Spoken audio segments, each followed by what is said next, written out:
আমার ৮ মাসের বাবুর জন্য মিষ্টি আলু দিয়ে বানানোর ২ নম্বর রেসিপি শেয়ার করব। আজকে বানাবো মিষ্টি আলুর পুডিং, যেটা খুবই হেলদি এবং খুবই সহজ।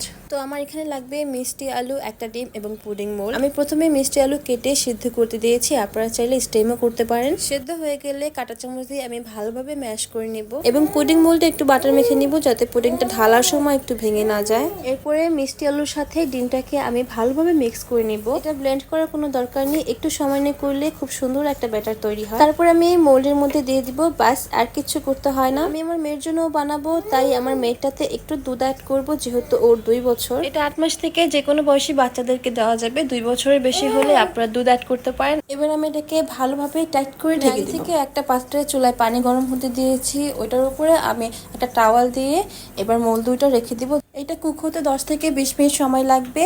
এই যে এটা দেখেই বোঝা যাচ্ছে যে এটা খুবই ভালোভাবে ভেতরেও হয়েছে। আমার মেয়ের জন্য যেটা বানিয়েছি সেটা হতে একটু সময় বেশি লেগেছে, কিন্তু এবারেরটা খুবই অল্প সময় হয়ে গেছে। আপনারা চাইলে এইভাবে বাসায় একবার ট্রাই করে দেখতে পারেন। এবং আজকে কোথা থেকে আপনারা ভিডিওটা দেখছেন অবশ্যই আমাকে কমেন্টে জানাবেন।